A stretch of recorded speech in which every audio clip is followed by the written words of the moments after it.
Good morning, afternoon, everybody. My name is Mike. This is Filmboy24, this, and I want everyone to do me a favor and close your eyes just for a second and picture, if you would, a very witty, funny, fact-filled, entertaining video about the Sankyo EM-40XL Super 8 camera. Now open your eyes. Okay, so that didn't work. But stay tuned, because you are going to hear all about it.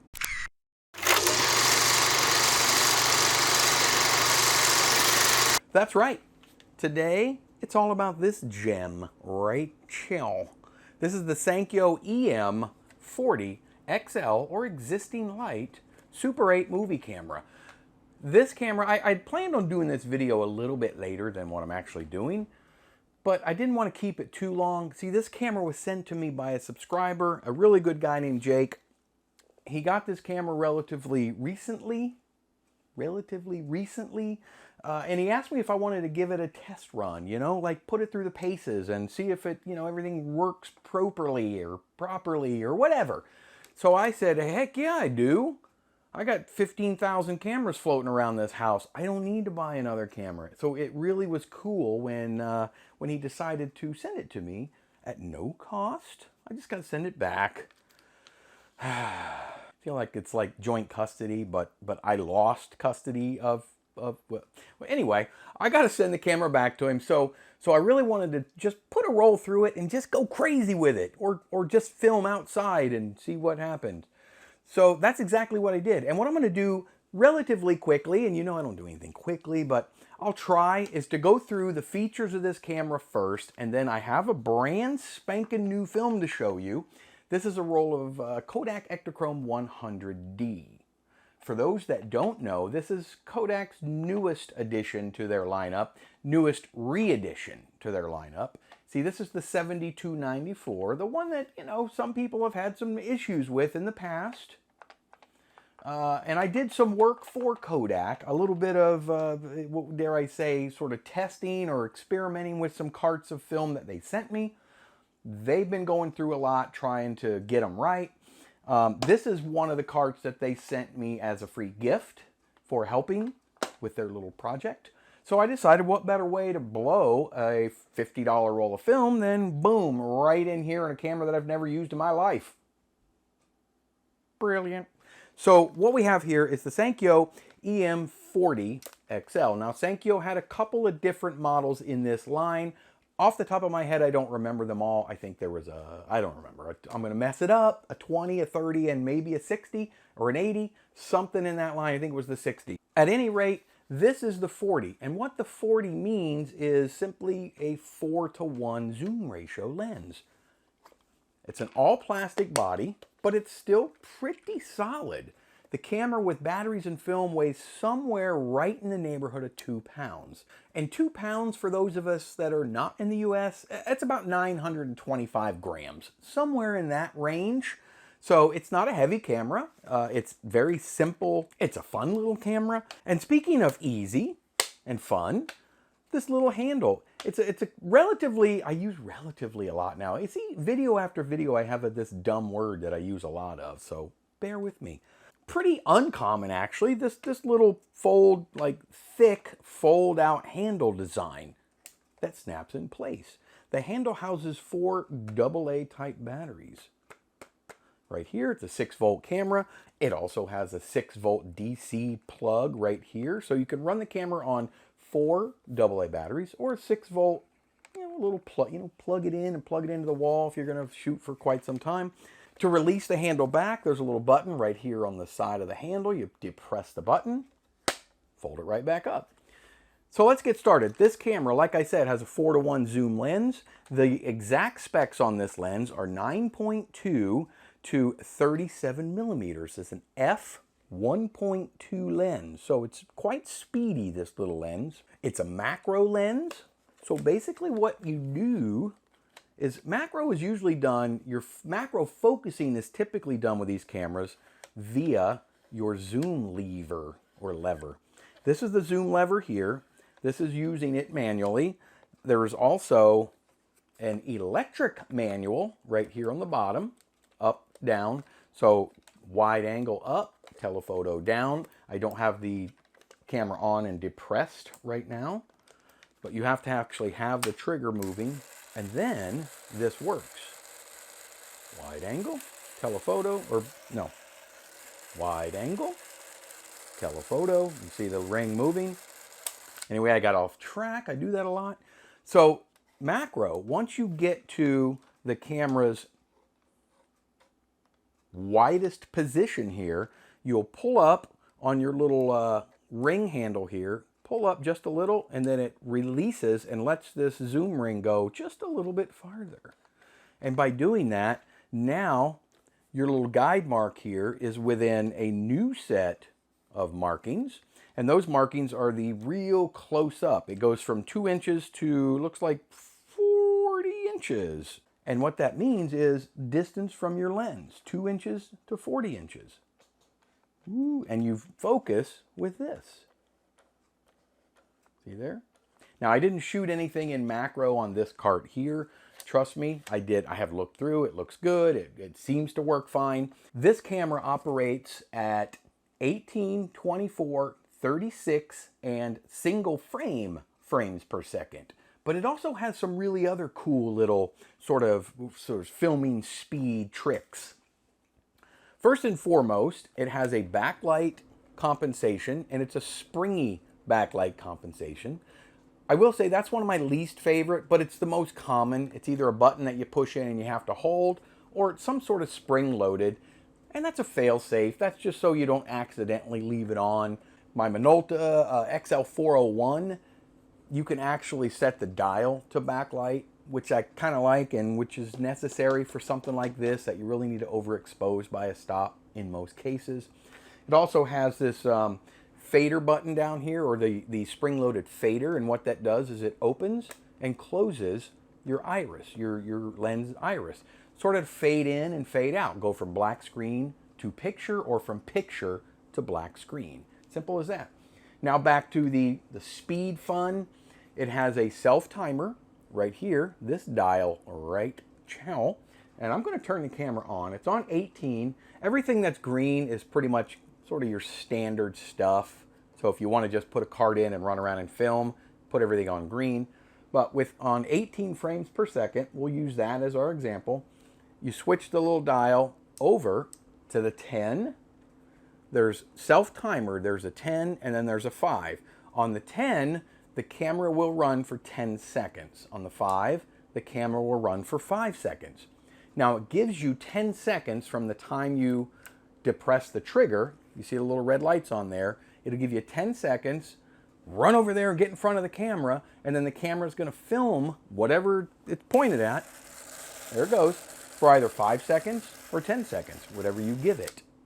That was 5 seconds. You have to pull the trigger each time before it resets and does it again.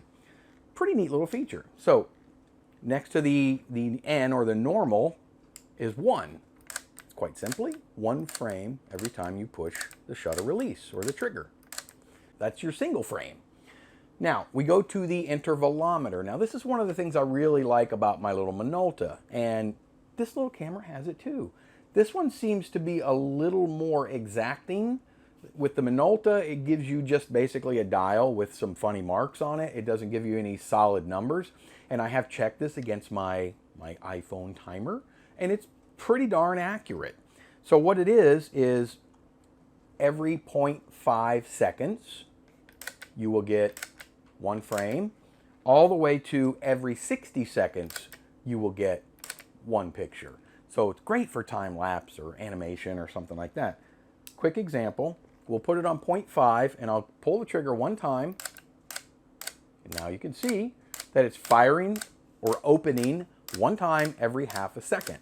Now we could do all of them, but I'm not going to sit here for 60 seconds. You have to take my word for it. We'll go 2 seconds, which is the next click down. Pull the trigger.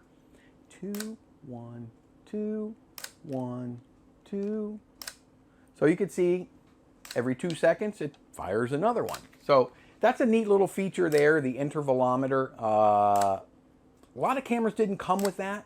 So anytime you can pick one up and it's got some of that self-timer intervalometer stuff, pretty darn handy for special effects kind of work, like I don't do. So let's put that back on N and take a peek right up here. This, as most of you probably know, if you follow my channel at all, is one of my favorite features in Super 8 cameras, in any camera, but Super 8 especially. Auto and manual exposure. Keep it on green if you want to just put the cartridge in, let the camera do the work for you and meter everything like I did with this one. Or, if you want to be a little more specific with things, click it over here to manual, and now anywhere within this white line opens and closes the aperture, the lens. Pretty handy. So now you could take a meter reading and match your meter to your camera's meter. Go from there. So if you want to overexpose a little bit, which is what I should have done on this, and you'll see in a minute, or underexpose a little bit, whatever you want to do, this gives you so much more leeway to be able to do that. And when this is in manual exposure, if you look through the viewfinder, at the very top of the viewfinder is a little scale, and it goes from your f1.2 all the way to f45. So you can manually adjust any exposure in between f1.2 and f45, which is basically you can barely see through it. You'll notice also right here on the side of the camera that we have a footage counter. On every camera I've ever seen, just about, goes from 0 to 50 feet. It's a 50-foot cartridge. There's a flash sync where you could hook up a flash anywhere to the camera. So every time it takes a photo, this is good for intervalometer. Every time one frame, not good for that, but for single frame, the flash goes off every time the camera triggers. Nice little feature. And on the back here, there is a remote socket, so you can put it in a remote control and do everything without the trigger. Nice and handy. There's on the side, other side here, a little button here or a little dial here to throw and remove, throw the filter, the 85 filter behind the lens, or remove the 85 filter from the lens. I don't know which way I'm turning it, but when it's on the light bulb, right there, that's on the light bulb, there's no filter. Put it to the sun and you got a filter. I did shoot this without a filter. I shot it all outside, but it's a daylight balanced film. So you don't want an 85 filter in front of the lens or even behind the lens where it's actually at. The viewfinder. Now it's got a great little viewfinder. It's pretty darn bright, and it's the ones that I like. It's the split image. So it's the circle in the middle and it's got a line through the circle. And when you get these two images without a line in the between them, when you get them both in focus, well, you're pretty much in focus. So it's sort of dummy proof, and I need that. It also has the let me turn this off so we don't kill the batteries. By the way, thanks Jake. Jake actually put batteries in this thing when he sent it to me, and that's what I'm using right now. So thank you, Jake. It has a diopter adjuster here for people like me, and I say this every time, people like me that wear glasses. I can't see real close up, but I can see kind of pretty good far away. So for people like me that are farsighted, you want to unscrew the viewfinder. For me, it's pretty much all the way out. If you can see close up but can't see far away, then you're going to want this viewfinder pushed all the way in or anywhere in between.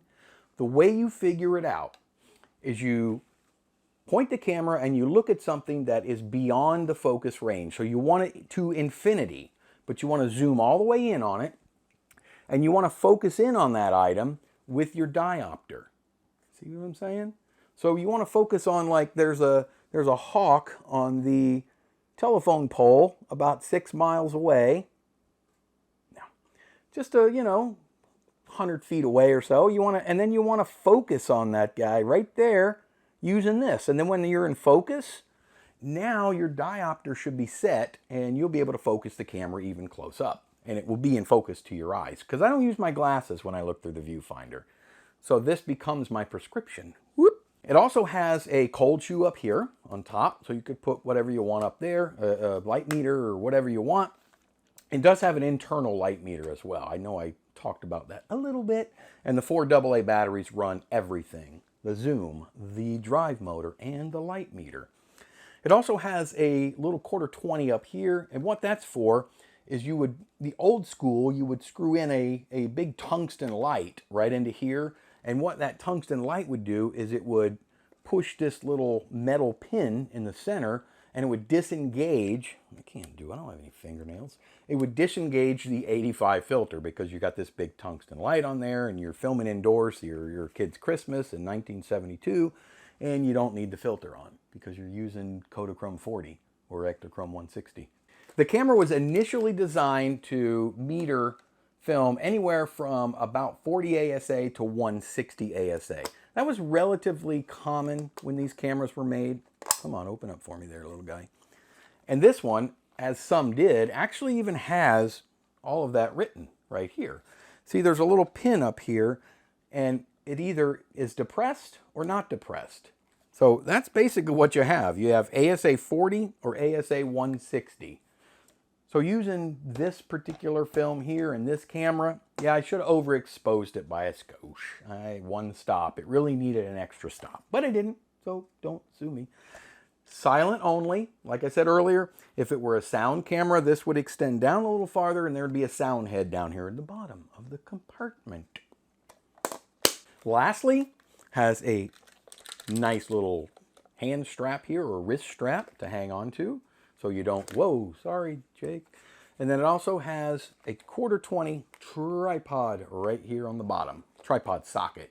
That's not a tripod. You know, a tripod has the three. Anyway, so I took this outside. You know, I advocate that you always film what is important to you. I'm not a street filmer. It's not important to me to go out and film people walking up and down the street. To me, that's a little intrusive. I don't know. I don't usually just film strangers. That might be your thing. That's not my thing. You might like to film flowers and houses and bushes and buildings, which are all actually kind of cool. I like old bridges and things. But what's important to me are my daughters and stuff in my life. And that's what I like to film, because I like to share my films with you, as you know, but I also like to keep them for me. So I'll have them forever. Well, that's what I did. I put this roll of 100D in this camera, and I didn't test it at all, really, other than, yes, it runs. Put it in there, front, back, side, right in there. Took it outside because my youngest daughter, Piper, was doing a little bike riding on the sidewalk, and my wife went out there with her, and she did a little running with her while my daughter was pedaling, and I don't know, it needed to be captured. So that's what I did, and I'm going to show you what we got right now. Anywhere you go, give it on. Anywhere you say, anywhere.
Well, like I said, it needed to be overexposed just a little bit. There's a lot of blacks in the shadows, a lot of dark spots.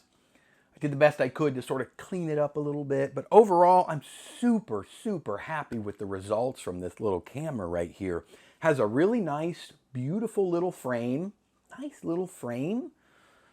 Most Super 8 cameras have decent frames, but this is a nice, it's not intruding into the sprocket hole and all that, and it's sort of a waste when it does that. It kind of really is, but it's just a nice, good-looking little frame.